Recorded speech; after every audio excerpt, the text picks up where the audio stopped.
Hello mga kadaap, welcome to Dream Tech PH. May bagong Y series ang Vivo na from Y36 ay biglang Y100. Y100 nga ba ang pangalan nito? Sagutin natin yan bago matapos ang video na to. Let's go! Simulan natin yan sa pinakauna natin na makikita. Yun ay ang kanyang build. Katulad pa rin ng Y36, ang ganda pa rin ng pagkakadesign nila dito. Alam naman natin na kilala si Vivo sa magagandang build sa mga mid-range or even sa mga budget phone nila. Hindi na rin tayo dito smudge or fingerprint magnet dahil ginamitan nila ito ng matte finish at ang glossy lang dito ay sa may part ng camera mismo. Same ulit sa Y36 na naka-flat frame design, usong-uso na build sa kasulukuyan at tinatawag ni Vivo na slim one-piece 3D flat design. Capable na din ito na ma-endure ang mga splashes ng tubig at alikabok dahil meron na itong IP54 splash and dust resistant na kung sakali man na maulanan o mawisikan natin ito ng tubig ay wala tayong magiging problema na masira ang device na ito. At ganun din sa alikabok, hindi agad-agad papasukin ng dust na pwedeng makasira sa device na ito.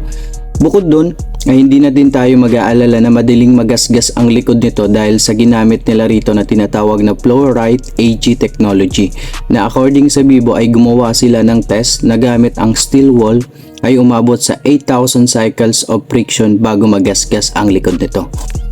Safe and fast na rin tayo sa kanyang battery na meron ng 5,000 mAh na sobrang pinabilis pa na pag-charge kaysa sa Y36 dahil meron na itong 80 watts plus charge. At meron na din itong 4-year battery health, Smart Engine 2.0 na mayroon ng overnight charging protection kung sakali mang makalimutan natin maalis sa charger dahil nakatulog na tayo. At meron na din itong temperature control, sabayan pa yan ng 24 dimension security protection. Ang battery naman ito ay umaabot ng 16.6 straight hours of usage in YouTube streaming pero nakadepende o nagbabari pa rin yan sa personal use natin sa device na ito, lalo na kung gagamitin natin ito for gaming. Speaking of gaming, punta naman tayo sa kanyang performance. Ito ay powered by Qualcomm Snapdragon 685 4G 6nm na chipset, 8GB plus 8GB na RAM expansion plus 256GB na internal storage. Android 14 na rin tayo dito with Pantouch OS out of the box.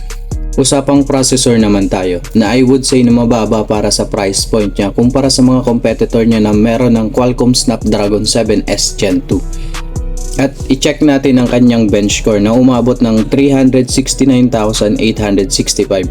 Even ang walang kamatayan na MediaTek G99 Ultra na chipset ay mas malakas pa sa Qualcomm Snapdragon 685.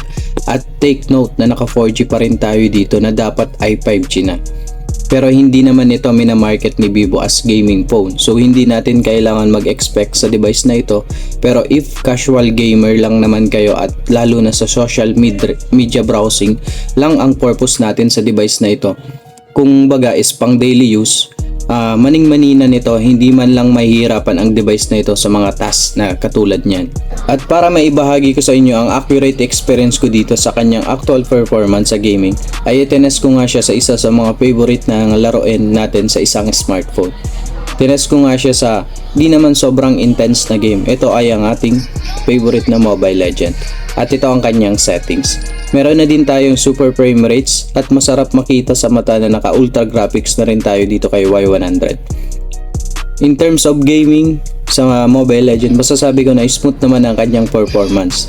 Dito ay may iilan-ilan lang frame drops na bihira naman mapansin.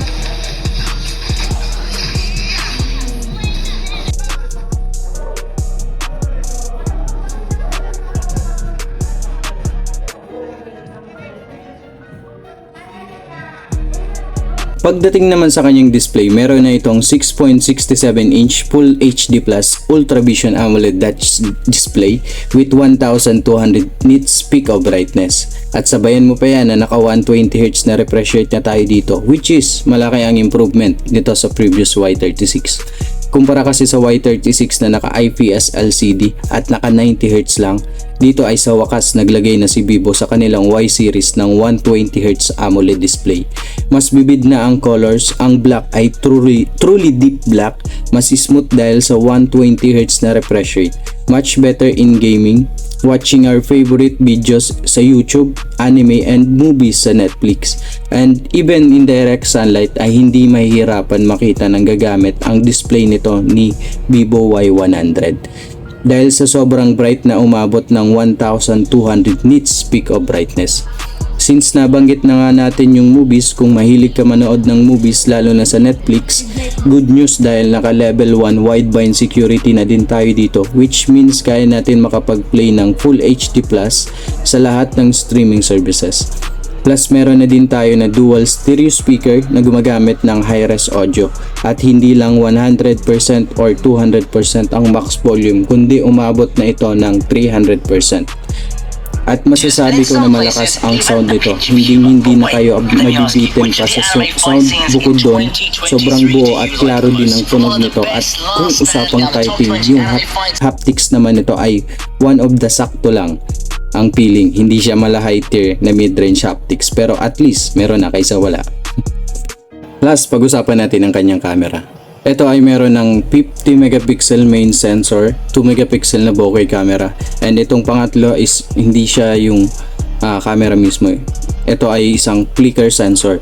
Sa front naman ay meron na itong 8 megapixel portrait camera at ito ang mga sample shot niya.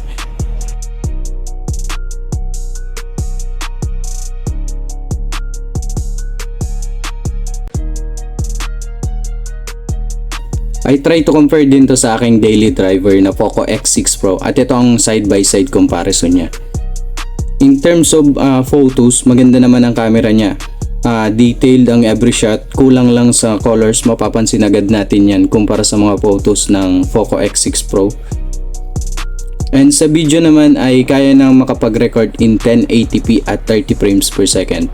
Sadly wala pa tayong 4K dito dahil siguro sa chipset, limitado lang kasi ang 685 na chipset, hindi niya kaya makapag-record up to 4K resolution.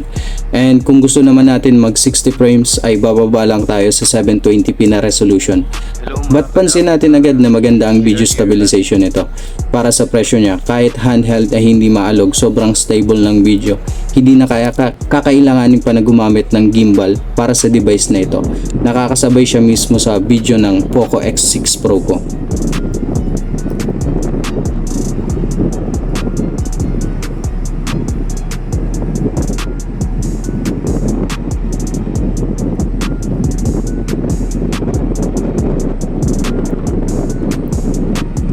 So I think that's it. If nakatulong itong video na to at mahilig kayo sa mga smartphone, huwag kayong mag-alala, nasa tamang channel kayo. Kaya please leave a like at subscribe na rin sa channel for more videos about sa mga bagong smartphone na lalabas pa sa market. Maraming salamat po.